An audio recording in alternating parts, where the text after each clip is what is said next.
Hi there, and welcome to Ocean Echoes, a podcast about the ocean, its stories, and the ways we can connect with and protect it.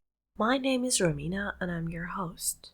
This podcast is for anyone who has ever wondered how the ocean influences their life or how they can make a difference in protecting it.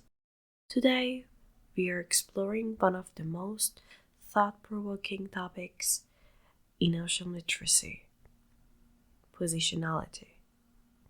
It's a big word, but don't worry, we're breaking it down and talking about why it matters for the way we understand and connect with the ocean.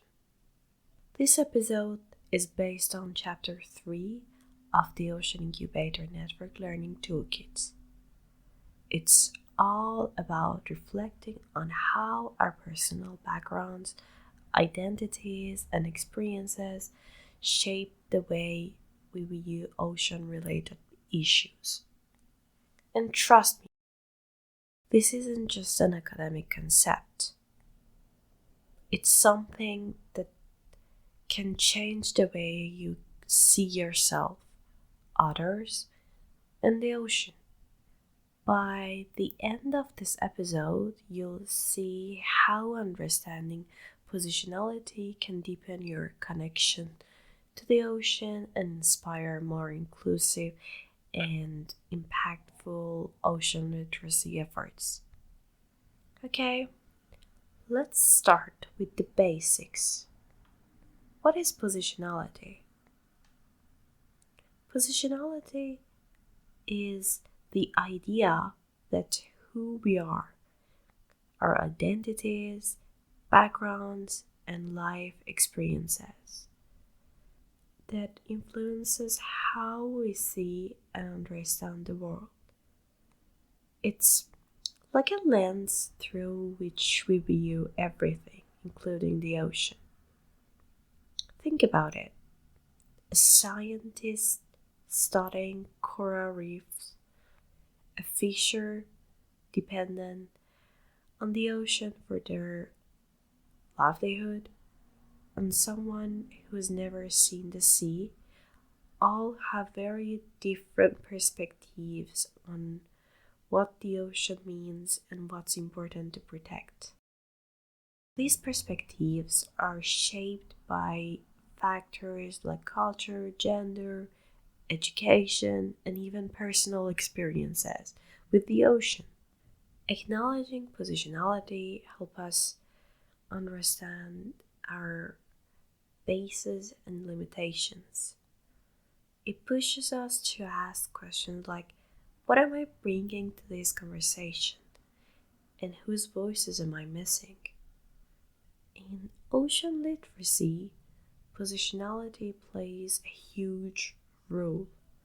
It's about recognizing that we each have a unique connection to the ocean, and that these connections shape how we advocate for its protection. Whether you're a policymaker, an activist, or just someone who loves the beach, understanding positionality helps us build bridges and work together more effectively. So, why is positionality so important in ocean literacy? First, it fosters empathy and understanding. When we reflect on our own positionality, we're better equipped to appreciate the perspectives of others. This is especially important in ocean conservation, whether diverse voices from scientists and indigenous communities to policymakers and everyday ocean lovers need to come together. Second, it helps us challenge assumptions. For example, not everyone views the ocean as a limitless resource. Indigenous communities often see the ocean as a living entity with rights, while some industrial sectors see it as a means of economic growth. Positionality reminds us to question whose narratives dominate and whose are left out. Finally, positionality makes ocean literacy more inclusive. When we acknowledge different ways people experience and value the ocean, we can create learning materials, policies, and conservation efforts that resonate with a wider audience. This inclusivity is key to addressing global challenges like climate change and biodiversity loss. Let me give you an example from the Ocean Incubator network. One of the activities in the Toolkit encourages participants to map their personal connections to the ocean.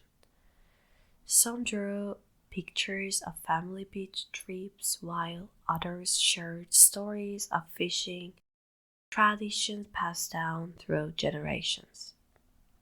By sharing these personal narratives, the group not only learned about each other but also gained a deeper appreciation for the ocean's cultural and emotional significance. Now, personal story. When I was a kid, I lived far from the ocean. For me, the sea was something I read about in books or saw in movies. It was this vast, mysterious place I dreamed of visiting one day.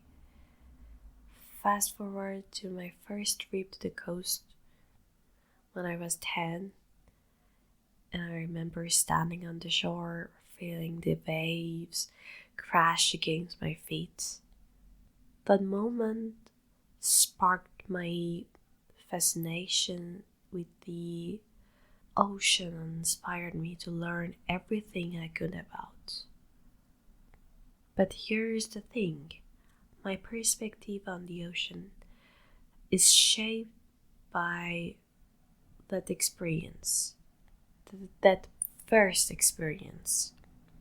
I saw it as a place of wonder and inspiration. For someone else, the ocean might represent survival, struggle, or even loss. Recognizing this doesn't diminish my connection, it deepens it. It reminds me that the ocean is many things to many people, and that's what makes it so incredible. So, as you think about your own connection to the ocean, ask yourself, how has your background shaped the way you see the sea? What stories, values, or experiences have influenced your perspective? These reflections can help us better understand ourselves and the diverse ways others connect with the ocean. So I guess that's it for today's episode of Ocean Echoes. I hope this episode inspires you to reflect on your own ocean story and the unique lens you bring to the conservation. Don't forget to subscribe and share this episode with your friends and leave a comment about your own connection to the ocean. Until next time, take care and keep listening to the ocean. Bye!